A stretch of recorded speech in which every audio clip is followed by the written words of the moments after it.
So, welcome to the Spot Lite Cast. My name's Blake, here with Dean Francis, who is the director of Drown, the movie. Before we get into that, I would like to thank Closure Moscow, a band from Melbourne, who are currently on tour with Coheed and Cambria. They are a band who have allowed us to use their music in a lot of our productions, so thank you, Closure Moscow.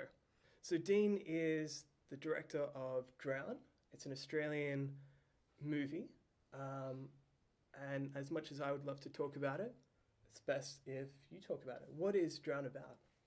Well, Drown is about a heroic but somewhat homophobic surf lifesaver whose life is thrown into turmoil, you might say, when a younger, fitter, faster gay surf lifesaver joins his cloistered outer suburban surf lifesaving club. Great. I was fortunate to watch the movie in the basement where we are currently sitting, and it's very much a privilege to watch it then and there. And I was able to watch it again last night. Now, this movie has been touring America, I believe. Yeah, we've had a great run around the world. We've had releases all across Europe, theatrical releases, American theatrical release. Now we have an American VOD and DVD release on our hands, and we're about to start the Australian release, which will be a theatrical VOD and DVD release. So we're thrilled with the way that it's managed to travel, particularly because it is a very specifically Australian story, and it's great. It's been finding an audience. Great. I don't mean to look at my phone. Of course, that's kind of rude, but this movie has won so many awards that I don't want to get it wrong. I think it was with Film Out. Is it Film Out? Yeah, Film Out, the festival Film Out. This movie, or you yourself, have won Best Cinematography, Best Narrative Feature, Best Outstanding Artistic Achievement. Then with Matt Levett, who was one of the main actors. Yep. He's won Best Actor, and he was also the nominee, of course. Stephen Davis also won it. He was the producer, is that right? In Kidney, Best Soundtrack, and Harry Cook, Best Supporting Actor. And he plays Meat in the movie, doesn't right. he? Yeah. Great. Fantastic. So many awards so far. Have I missed any, though? Have you been to any other festivals that you'd like to mention? We did one more in Melbourne, which was the Best Feature Award. Okay. The Melbourne Queer Film Festival. Okay, great. It was good. Awesome. Fantastic. I would kind of describe it as a queer movie. I haven't seen too many queer films at all, so I could be getting it wrong. But to kind of clarify that, Dean, would you call this a queer movie? Well, not really, in the sense that the protagonist is not gay or queer. The world, it's sort of set, it's set partially in the sort of nightclub sort of gay scene, but mostly it's set in this outer suburban surf club, which is a very straight sort of environment. I mean, it certainly has appealed to LGBT audiences, and of course it deals with, ideas around homophobia and repression and identity and that sort of stuff. So it definitely has queer and LGBT themes. But I think the story is, it is really plucked out of the suburbs of Australia. So there's certainly something quite universal about it. And, it's interesting, I think. Certainly gay audiences have responded very strongly to the film. Not always positively, I should say as well. I mean, I think people, particularly gay people, do find it confronting because it's a violent film. It really is no holds barred in terms of its portrayal of bullying and homophobia. And I think it was always disturbing, I think, as a gay person to be a part of that experience. I think that the response from straight audiences has been really overwhelming and very, very passionate. I mean, I think with films, you do get pigeonholed. And I mean, one of the things that I think sort of happened with Drown was that very early it got sort of sold to, potentially by the sort of sales companies as a gay film, because I think it's probably the easiest way. And I think once it does well at a couple of gay film festivals, other gay film festivals pick it up, and then that becomes the perception of the film, and it can be a challenge to kind of break past that. But that's certainly the challenge that label distribution have taken on in putting the film out and seeking to take it out to a more mainstream audience. And I'm really excited for it to be seen more in the mainstream and to get that response. I mean, it certainly isn't a film that we made for a GLBTI audience, because I think in lots of respects when you're talking about homophobia, you're preaching to the choir in that sense. It really was targeted at that much more conservative Australian mentality, which is the same mentality that fosters discrimination and homophobia and means that we don't have marriage equality and means that people still get bashed, and there's all this transphobia and all the terrible things that are quite specific to Australia and these sort of cultural hang-ups that we have. So it's a film that was addressing, I suppose, queer issues in a straight context, I suppose. Okay, you just touched on there that the movie talks about violence. I mean, it doesn't just talk about it. It shows violence in the workplace and between different people, and that was a hard thing for me to watch in particular. I mean, it was very intense. It was very visceral, and it is a movie that deals with discrimination, sexuality, masculinity, and violence, and mixes them all together. Which kind of, is there a theme in particular that you kind of wanted to look at? Is it something like sexuality or violence or something like that, or is it all just mixed in together, do you feel? Yeah, I think it's the separation that often occurs in people between who they are on a sort of essential level in terms of who they really are, and who they have to be in order to fit in and to find acceptance. And I think for people in certain communities in Australia, that's a very wide chasm. And I think that causes a lot of suffering for people.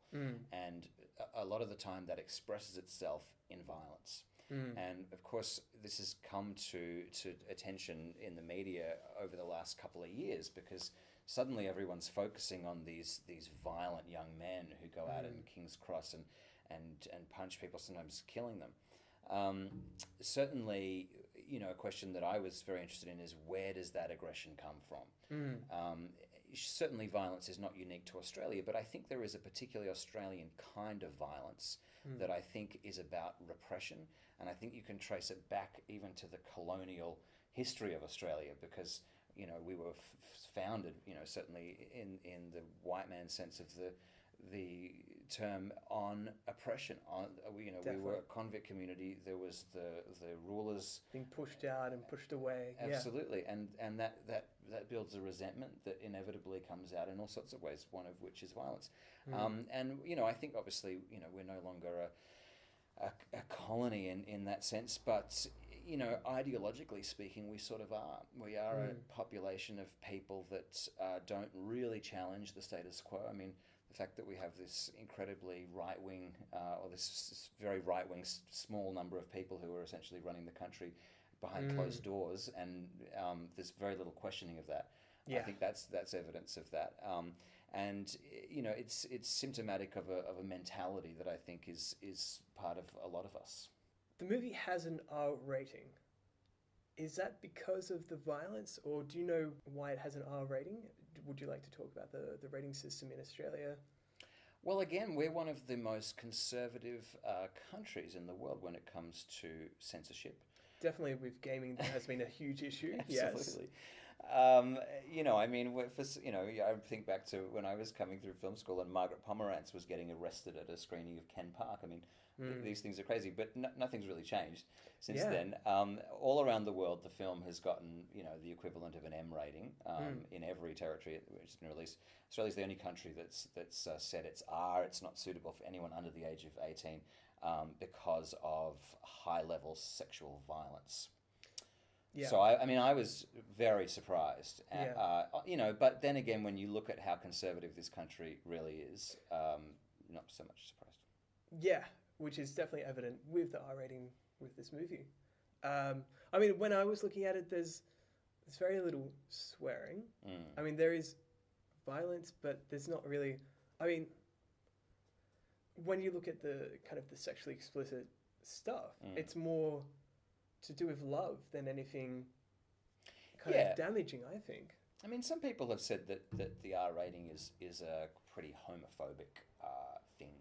Of course. Because the sexual violence, if you like, or the sexual scenes are male on male, sex scenes. A lot of people have said that if it was male female, then it would have easily gotten an M or an MA rating. Definitely, yeah. I don't know, but I certainly think, the censorship board views, gay sex quite differently to straight sex. Again, because the government, obviously makes that discrimination. So, yeah. Of course. Now, you were the director for the movie. You're also the director of photography, is that right?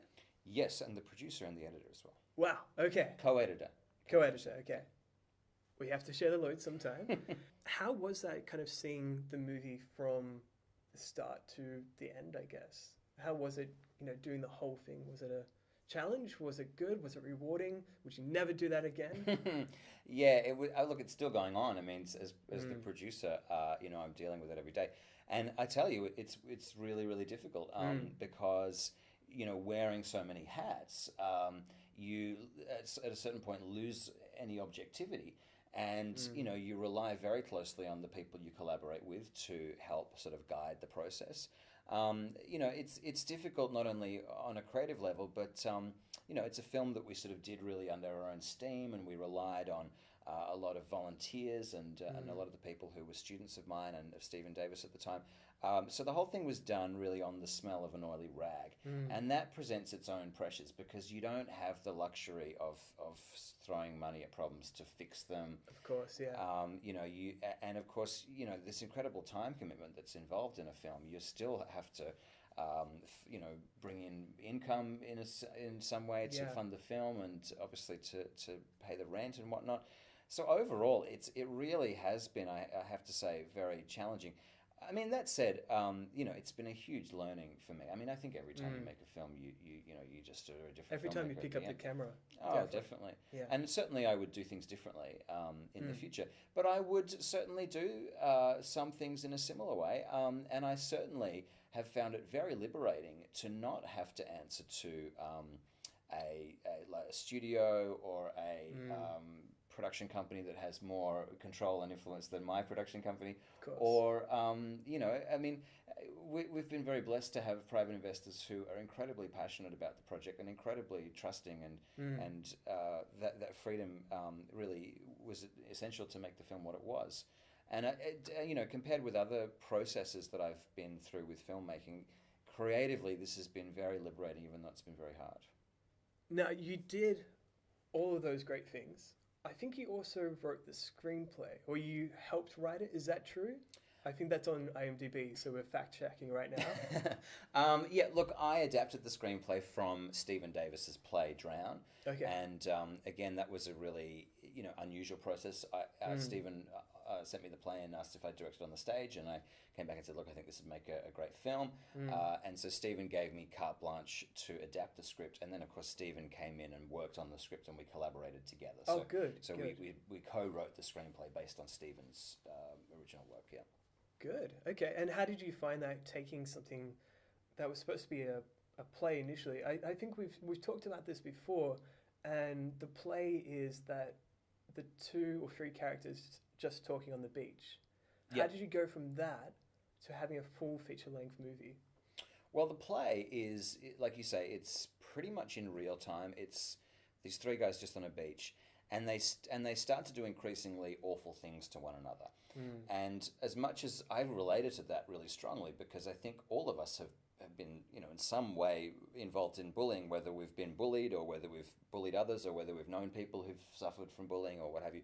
So the characters for me struck me as very truthful, but still there's always that question, why? Why do these things happen? Why do people do these things? Particularly to people who should be their friends. So these big questions of why were my starting point to really go deeper into these characters And of course, when you go deep into a character, I think one of the first things you say is, well, where did they come from? What is it that's happened in the past that creates the future?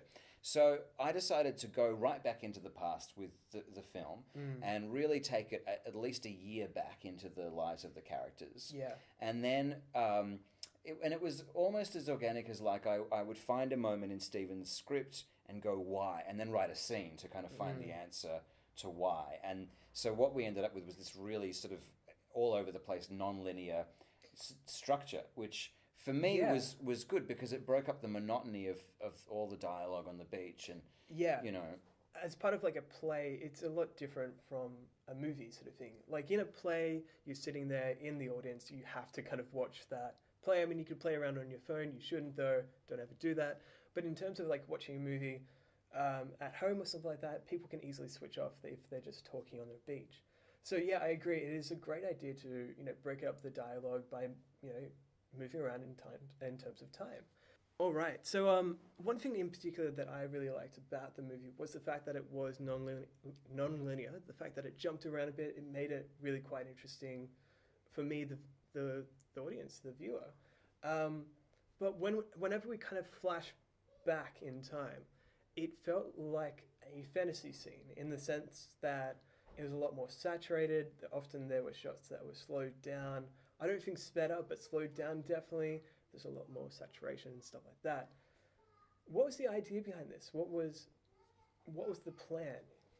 I was very keen to tell the story very subjectively through the point of view of Len, the protagonist that Matt LeVet plays, because that's the hardest position to put the audience into because he's the perpetrator of a lot of this violence. And the question that the film is asking is sort of why. And I think to really interrogate the question, you need to, you know, see the world through the eyes of someone who's doing that pretty much.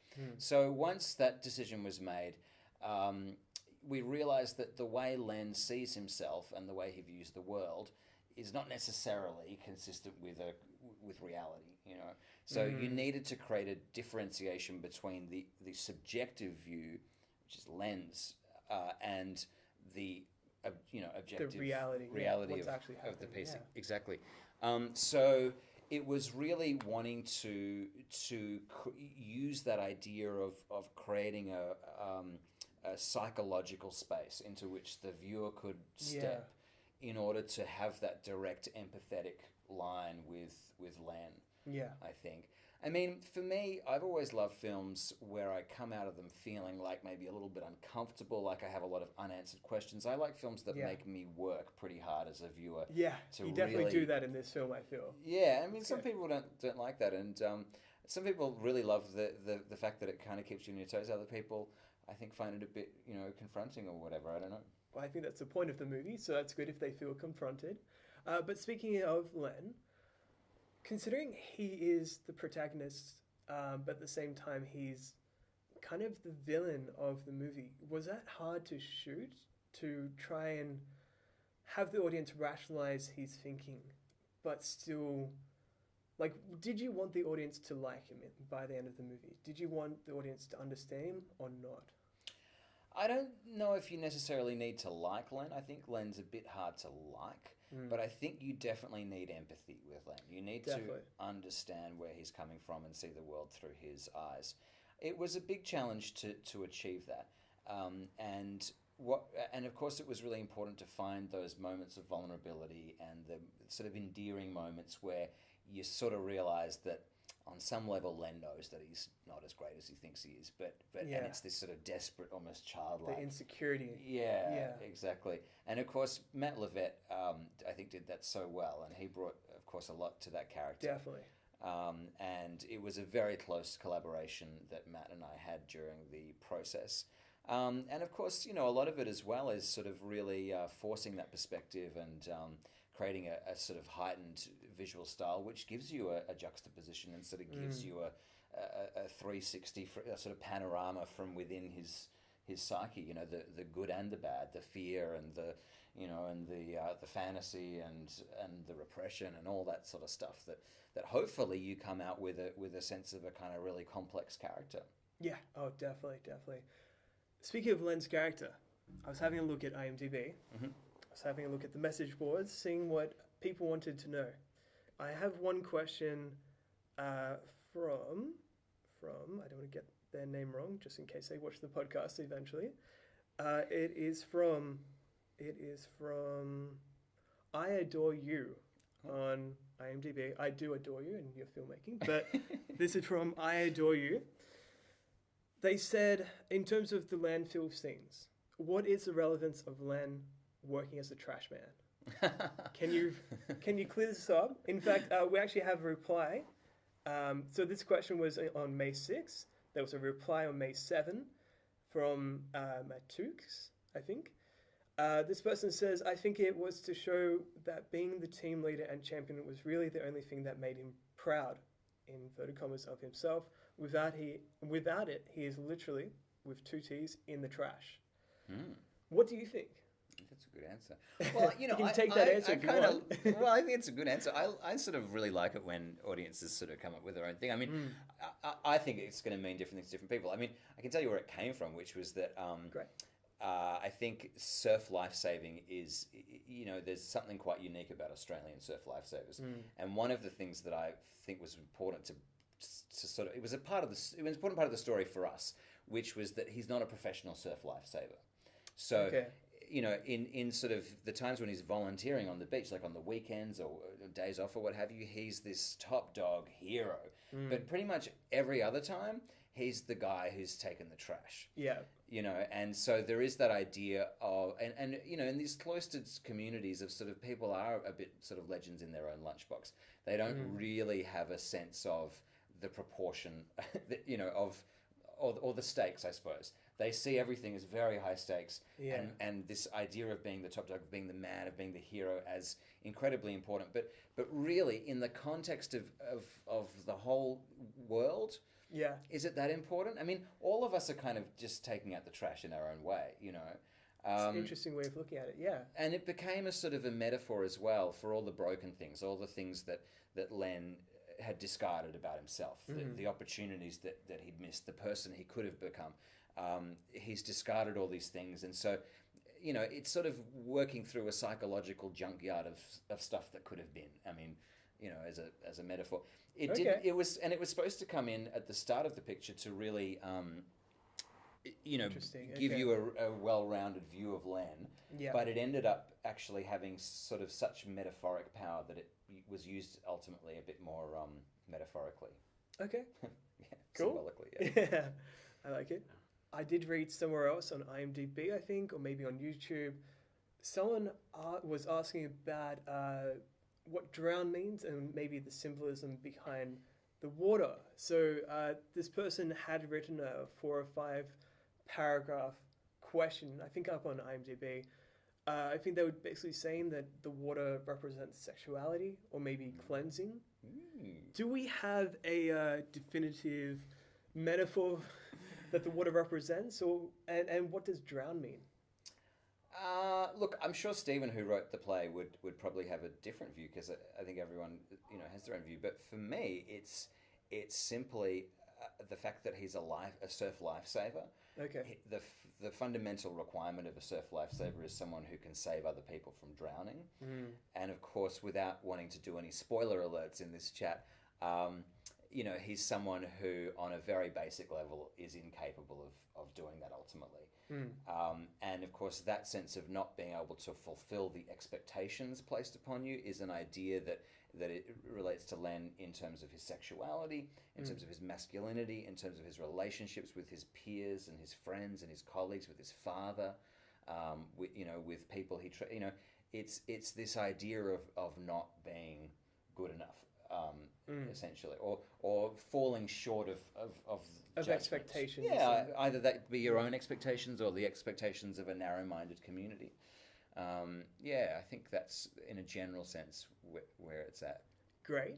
And what about drown the word? So is drown just something, you know, to do with life-saving, or is that kind of more drowning in expectations, do you think? Or is it a bit of both? He drowns in a lot of different things in the film. I mean, it's really interesting if you kind of look at it with that view.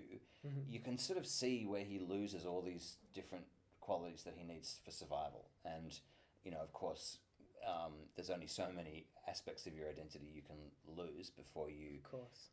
can no longer function, pretty much. Yeah. So yeah, it's a wide range of of things in which he is drowning or feels like he's drowning, I suppose. Cool, cool. So we've talked about Matt's character, Len, quite a bit. Did you want to touch on the other two male leads a bit?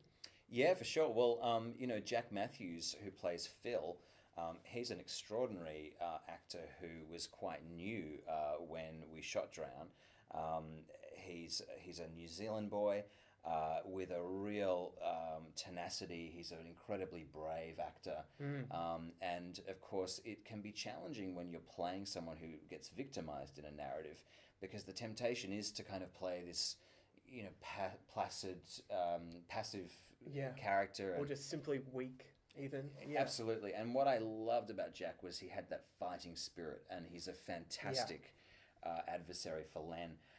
But of course, Drown ultimately is a love story. And so Jack, rather, as Phil, really did a great job of sort of... I mean, to me, there's scenes in there that still make me kind of sad, because you can see his openness to Len, and he's just this guy who's just there with open arms. He gives him every single chance, unfortunately. Yeah, and he becomes a little bit manipulative, but he's doing it for the benefit of Len. Yeah. So no, I think Jack Matthews did a stunning job with the film, and I think he'll have a big career. I hope so. Yeah. And I don't know his name, unfortunately, but the guy who played Meat. Harry Cook. Harry Cook, yeah. Yes. He was a great character. Yeah, Meat is a fantastic character, and he was one of my favourite parts of the play. And of course, I'm sure IMDb reveals why he's called Meat. Yeah, you should watch the film though. It's a great reason. Yeah, and no, look, Harry heard about the film on Twitter, and he was desperate to play the role, and he was in the UK at the time, and he pretty much came all the way over. And I had auditioned Harry for my first feature years ago, and I was a big fan of his work. And Harry was just right into it. So I think he's finally coming back to Australia at some point, so that will be good. Yeah. Well, I mean, personally, one thing I loved about all of the actors is they had very distinct voices. Yeah. So was that a thing you chose them on? Was that an idea that you wanted to make sure they were very distinct in that way? Oh yeah, definitely. They're each physically very distinct from one another, and like you say, vocally as well. And look, it was hard. I mean, Matt and I had worked together for over many years, and I didn't necessarily expect that Matt would be playing Len. I knew I wanted to work with Matt. He's a great actor, but I might have thought maybe he would be Meat. And because I hadn't seen him do that kind of character before, and to be honest, I'm not sure it just occurred to me. But then when Matt became so determined to play Len and started to build the character, just this power emerged out of him, and it was just spectacular to watch. And then he did this physical transformation where he put on all this bulk, and he got incredibly fit, and just to see him build this character, and it was a long period because we sort of had a really long pre-production stage, and we shot a little trailer. So I got to watch the way he developed this character over this really long period of time. And vocally as well, because Matt's quite different to Len. I mean, he's kind of the opposite of Len in a way. He's a really super sweet, nice guy. Good. So I mean, just to see those guys, and all of them, and I think they were also maybe left a bit more to their own devices than you might normally, because of course I was the cinematographer and the camera operator on the set as well, and you don't necessarily have that time that you get with performers if you've also got a camera department to worry about, and of course stuff. So they were very proactive and really stunning work, I thought. Yeah, definitely. And I've seen a lot of comments online about the acting, which is great. It's a great choice. Yeah. Now, one thing I found, I guess, kind of striking was the lack of women in the movie. Now, of course, it is about kind of, 3 or 4 male relationships, and if you introduce too many other characters, it can be quite diluted in that way, and you don't want to run into those sort of problems, just adding unnecessary characters. Having said that, was it an issue? I mean, did you ever have an idea of having more female characters in the movie? Well, again, in the play, it was just the three boys, plus the character that Maya Stang plays in the film. So we all of the other peripheral characters were sort of inventions, really, that I kind of had to create to fill in the gaps and stuff like that. The women that are in the story world are incredibly important. Definitely, yeah. I don't want to talk too much about Maya Stang. She's amazing, but I feel like that's one of the kind of Easter eggs for the film that I don't want to give away too much of. But suffice to say, something very significant happens between her character and Len's character, which really becomes a key turning point at a number of stages in the film. You've got Mary, who is the sort of the mother of the surf club. But she's like a mother who's got 12-foot children, and she's got 1,000 of them, and she's got no control over anything. But what she does have is that motherly love and that warmth, and she's sort of relied upon when the boys are in their rare moments. They of need weakness. mothering, yeah. Yeah, I mean, she's the only person to whom Len can really show any vulnerability. Really, everyone else he's got to sort of put up this facade. And then, of course, you've got the character that Heather Mitchell plays, who's a wonderful sort of gatekeeper of hell type character who sort of, it's like you leave this very cloistered world of the Surf Lifesaving Club. You go somewhere that seems on the surface to be this expansive, open place of freedom, and it's the country, and you encounter someone even more bigoted than the people in the surf club are, which is, something I kind of liked. As a reflection of the unfortunate aspects of Australia and Australian culture. Yeah. But I mean, the film and the play deliberately tackle the problem with masculinity. Yeah. And that was always needed to be the focus. And of course, we all wanted to do justice to that as a discussion. Of course. But it was certainly amazing to have a cast, like Heather Mitchell, Maya Stang, and Deborah Freeman as the principal women. It was great. Yeah, good. Now, I had a look on IMDb. I personally love looking at IMDb for all the little quotes and the little trivia and the goofs that they have. Fortunately, there are no goofs. Apparently, there's no mistakes at all in this movie, so that's excellent. Now, but there is, I couldn't remember the trivia, but there's only, unfortunately, one trivia fact. I can't remember what it is. I think it's something about where it's shot or something like that. Did you want to add your own trivia facts right here, right now, that you can talk about that must be 100% true? Okay. When was the film shot? Well, it was shot in end of 2012 into early 2013. Okay. It shot for like 61 days. It was like a huge number of days for such a low-budget film. Yep. It was shot in, this is probably boring, but it was shot in Mona Vale in New South Wales. No, this is what we want. Okay, this is Mona excellent. Vale out on the northern beaches, beautiful part of the world. And of course, the actual beach itself is Maroubra Beach. I was going to ask. At Excellent. Night. What else can I tell you? The nightclub is The Shift on Oxford Street. Used to be the Midnight Shift. I was going to say, because they also go to the corner shop, they're buying... Oh yeah, they go to Pie Face. Pie Face, yes. On Darlinghurst Road and King's Cross. Yes. So they actually, and of course, the first bar scene we see, that's the dive bar of the King's Cross Hotel. Okay. So that bit's actually geographically accurate. The film is mostly geographically accurate, I have to say, because they do start in the dive bar. You see them walking down Darlinghurst Road, arm in arm. Then they end up in the dive bar at the King's Cross Hotel. They're actually going the wrong direction down the street, but. Then they end up in the dive bar. Right there. Then they have this encounter out the front of the King's Cross Hotel. They cross the street to Pie Face, and then they walk towards Oxford Street. And of course, they get to the corner of Oxford Street and Taylor Square, and then they head down the street to the Midnight Shift. There is a geographical error, and people have picked this up. Like, it's crazy how because you see them actually on the opposite corner, so Oxford Street and Taylor Square, next to the fountain right there. Yeah. And they're actually facing Arc, the gay nightclub in Taylor Square. And and this is when they make the decision, let's go to the gay bar to pick up chicks. And the reason for that is, and then of course they cross the street, and you see them. The next thing you know, they're at the Midnight Shift. And there's a reason for this. We were going to shoot it at Arc. So we had all of those street scenes kind of planned out. Yeah. And we actually got to shooting the exterior nightclub scene at Arc. And for whatever reason, the night we went, there was no lineup. There was no one there. The whole street looked dead. So we actually shot the scene and we looked at it and we just thought, this is not going to sell as a Saturday night. So we ended up bringing our own extras and going down to the shift. And we shot the shift exterior as the shift interior. It's the one geographical mistake, aside from the Mona Vale Maroubra splice. So we have a goof. We have a goof that will be now written up on the IMDb page. It'll be up there. Fantastic. You got it. Fantastic. Oh, there's another slight one as well. This is something that always comes up, and you have to be like a gay person in Sydney to know this. There's obviously no like sex on premises, dirty gay bit in the Midnight Shift. That was shot just around the corner from the Midnight Shift at Signal, which is a sex on premises venue. And I think we were the first crew to be allowed to film in the actual sex on premises venue. Okay. And Harry Cook kind of fainted.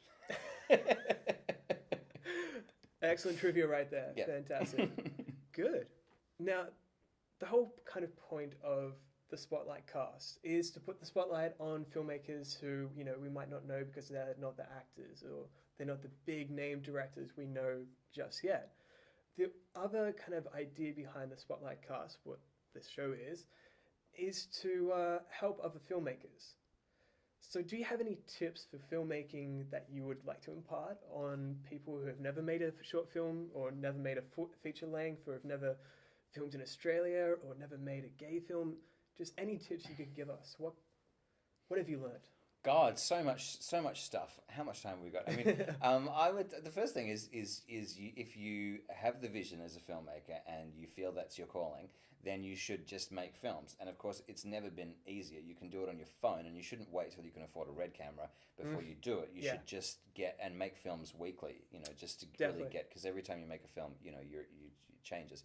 And I think, you know, just I know this might sound like a cliche, but it's actually so true. You've got to tell your own story. Like, you've got to find something about you and your story that is unique and that is special. Now, inevitably, I think you come up against this thing of like, oh, my film, it's too unconventional, it's not going to sell, it's not going to be accepted by the studios, it's not going to, you know, fuck that shit. I mean, the cool films, and if you look at the cool films that we remember, like for years and years and years after they're made, and the filmmakers that really broke through, we remember them because what they were doing was different. Yeah. It might take you like, you know, years and years and years of rejection and feeling like you're on the outer. It doesn't matter, because if you just are imitating what's already there, I think you're potentially going to be on the outer for a lot longer. Exactly, yeah. So I just think, you know, find that story and commit to it and tell it with passion. Okay. I mean, I have to bring him up because he's a huge favorite of mine. I'm talking about Kevin Smith. Mm-hmm. I'm a huge fan of the director, and I talk about him every single podcast. In fact, we basically have a time to Kevin Smith that I'll mention him. Great. So, I mean, in terms of Kevin Smith, the first film he ever did was about him working in a food store as a clerk. Mm-hmm. That's kind of all he knew. That was his first job. Basically, he wrote about what he knew and what the people he interacted with. So that's what he wrote about, and this is what people connected with. So yeah, and he did it in his own way. I mean, it was Clerks was. I remember seeing it at the cinema years and years ago, and it was like just a whole new voice. It's like, whoa, like we'd never heard that voice before. And it, a number of other films have impacted me that way, where you just go, what? Like, that's amazing. And we're so beaten down by this formula of the Hollywood shit and these franchises, and the stories are so repetitive and stuff. When someone breaks through with a vision like that, it's just like, amazing. And I think to look at Kevin Smith's career, how he's evolved, I think like Red State, I know this is a divisive thing to say, but I think that's an incredible film. To me, it's actually, and this will be probably blasphemy, but I think it's Kevin Smith's best film. And okay. I say this because it's actually an evolution of the style. It's not an abandonment of previous style. It's just like piling a whole new view on this Kevin Smith like underbelly. It's like, and it was awesome. I mean, I love Red State. I mean, I love all his films. I'm a huge sucker. So Kevin Smith, I love you. But essentially with Red State, I worry that it falls into the aspect of, oh yeah, we love Kevin Smith. He's now done something different, but it's only really different from him, and that's what people love. But yeah, no, I agree. I love Red State, and I was all into Westboro Baptist Church and gun violence and stuff like that. So I loved that movie in particular. Found it quite interesting. Now, we kind of touched on distribution of the movie. Mm-hmm. Let's talk about it a little bit more. So the movie's coming out Yes, in June. June. Label June. distribution. In Australia. Yes. Okay, because I have seen comments online with people going, where can we see this movie? I know. It's so ironic because it came out first in like Holland and then Germany and all these places where it's like too far to get to. Wow. And then it's other European places, then America. And, you know, at one stage I was just like, this is crazy. Like, because we didn't have a distributor when we went into the film. So I was like, you know, and people are saying, you know, what's happening with this? So I took matters into my own hands and actually started my own cinema to support the Which film. Which is here, right? Which is here. So the we basement created cinema. a little mini theatre, which holds about 30 people, quite comfortably, very large, spacious chairs, popcorn machine, glass of wine. We had wine when we were here. I loved Absolutely. it. It was great. Very good. A guy I work with, his parents have a winery, so that worked out well. Got some really good wine at a good price. And what's great is that we do this really long Q&A, and people are very forthcoming in a small space of 30 people. They'll really speak their mind about the film. Sometimes we've had some really, you know, robust, like, arguments and stuff about the film, which is amazing and very challenging and great. Yeah. But it's very important. I mean, you know, I've been lucky that I've seen the film all over the world in festivals. But that's why you do it, is because you want to be there as the credits are rolling. You want to get that sense of people. You want to talk to people about the experience and see what impact it had and get their feedback on it. So when we were doing this in the basement every week, it was just very, very exciting for me. And of course, what that then did was it created more of a sort of ripple, and the sort of chorus of "Where's the film?" I think got to a fever pitch where we were able to get label distribution, or rather they very smartly sought the film out and asked if they could partner with us to distribute it. Good. Which is fantastic. Who is it? Label Distribution. Okay. They are a relatively new company, but the principals of the company are distribution legends. Been around for a very long time. Very smart people, and so it's quite hard, I think, for independent films, particularly, I should say, an R-rated independent film, because exhibitors in Australia, I think, is an important. In Australia, I mean, you know, you go up to an exhibitor and you introduce your film, for example, and they say, "Oh, the first question is, what's it rated?" You go, They say, "Oh, okay, thank you." Yeah. It's very, very hard. Yeah. And it's increasingly hard because the cost of P&A, despite the whole digital cinema thing, is very high still. Mm-hmm. There's a lot of product out there, and unfortunately, people aren't supporting Australian films as much. So, but I think theatrical is moving much more into this event screening space. And there are some wonderful event screenings that are on regularly around Sydney, and people like something out of the ordinary. They like a reason to it's leave about the an house. experience, exactly. Yeah. But of course, what we're also realizing is that you know, the importance of having a VOD strategy that complements the theatrical strategy, and that's what's exciting about what Label are doing, is very, very clear thinking around how to mobilize audiences digitally across numerous platforms, with a view to making it available in theatres initially, but following it up really quickly with a VOD. Because, I mean, who doesn't love to watch movies on their Apple TV or whatever? I know I do all the time. Yeah. And I get frustrated when I hear about a movie that's at festivals and I can't see it. I get, like, frustrated, you know, and I'm sure a lot of people do. And that's where piracy comes from, because people, you know... which is such a big thing in Australia. Yeah, and look, I feel with the next movie, I mean, I would almost consider doing... you know, a sort of really small targeted theatrical tour and really going out VOD almost day and date. Yeah. Because I think, you know, you only get that brief window of publicity. I mean, we were lucky because we had some great publicity really a year ago when we started doing the festival circuit. But now a year later, we sort of really got to get that momentum back again and get the word out there. So I think it's a very interesting space. It's exciting for filmmakers because you can actually make, produce, distribute your own film. You actually physically can do that now. Yeah, if you're smart about it. So yeah, it's interesting. I mean, this is where I saw the movie initially, because we knew each other because I met you at film school. You were my first tutor at Metro Screen. Never forget. Right. Yeah. That's right. Directing performance. Yes. I was that bad student at the back of the room, not knowing what was going on. I'm pretty sure I frustrated you every day we had a class, but thankfully I stuck it out. But I mean, yeah, I came to the screening at the basement just because I had heard of the movie. Mm-hmm. You showed it in class, kind of free promotion, free advertisement. Got to do promotion. And I was like, I want to see what happens in this movie. So I came to the basement, and it is fantastic. It's a great room. Eventually, when I make my own film, I would love to come here and show it here to my friends. That'd be super. Yeah. I mean, is that an idea that you've had that other filmmakers will be able to come in eventually? Yeah, I mean, we've been so busy, but what I really want to do is utilize this space more as a kind of community. Not a community centre, because here in Surrey Hills there are so many filmmakers. I mean, the people next door are photographers, the people over there are model agency, the people over there are ads. There's everyone doing something, and yet we don't talk to each other. I mean, the other day an ice cream van came down the street randomly at lunchtime, and everyone came onto the street, and suddenly we looked around and went, "Hang on a second, we're all in the creative business and we don't know one another." Yeah. So, and especially for filmmakers, I don't know how many filmmakers there are in this neighborhood who need to come together and show their work, share their experiences, talk about stuff more. So look, it's absolutely something. And if any filmmakers do have a project that they would love to screen in the basement, certainly hit up jjsplice.com and talk about it. And I think there's probably going to be a few other little screen industry events happening down here as well, because it is a cool little space. It's close to everything, and why not? It's like a minute's walk away from Central Station, so it's fantastic. I mean, for me, going to the films, going to the cinema is about sharing experience with other people. I mean, I've seen movies by myself because I've just been like, I don't care, I have to see this film. Mm-hmm.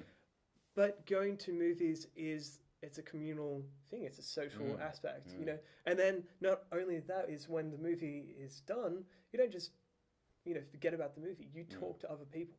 That's why I have to kind of plug it. I have another podcast called the Momentum Film Podcast. I do it with the cameraman just over there. We talk about films, we review, and we get together, we talk about films. And so, having this space is a fantastic idea. It's something that I think is super necessary. And I think with Drown particularly, because people do feel like punched in the guts sometimes if they watch the film. Like, I actually was in Italy screening the film, and I had this woman, physically attack me afterwards. Physically attack you? Physically attack me, screaming at me in Italian. Wow. And I don't speak any Italian. It's so embarrassing. I don't think you needed to at that point. Well, she was screaming, and I had to grab one of my Italian mates and say, just hold your anger a second. I just need you to translate, So by bringing everyone down into the basement, it's like we all get through it together. You screen the film, everyone feels a bit fucked up, and then we talk about the issues. And you can talk to the director and go, what were you... That's right. Why? Yeah. And then people feel, I think, a little bit more at peace with the whole thing when they go. I mean, I think... And look, I agree. I mean, I've been going to film festivals since I was a kid, and I just think it's the ultimate to audience interact with filmmakers like that. It's why we do it, Definitely. So, where can we find you? You can find me at JJ Splice Films, which is jjsplice.com, pretty much. Great. Are you on Twitter? Oh yeah, of course. We're Twitter. How do you say? I'm so fucking useless with Twitter. We're just JJ Splice Films at Twitter. At JJ Splice. At JJ Splice Films. There you go. Yeah. Harry Cook would know that. He's a Twitter expert. Is he? Yeah, he's got a huge following. He's on Twitter all the time. And we're also on Facebook. JJ Splice. Facebook/JJ Splice Films. Okay. So 2 times fast. Yeah. Or Facebook/Drown the Movie. Yes. And Drown the Movie. At Drown the Movie. At Drown the Movie. And drownthemovie.com. Do #DrownMovie. Drown the movie. #Drown the movie. Because you're going to see more of our Drown promos. We're cutting some new ones on Facebook, and there will be #Drown the movie. #Drown the movie. Yeah, exactly. Okay. But Facebook/ Do we want to do this again? No, this is good. This is gold. Facebook/Drown the movie is the place for all the Drown info, really. Okay. Thank you for talking with us. Such a pleasure. Thank you for having me on. Definitely. Thank you for everything. Thank you, and good to see you again, Blake. Yeah.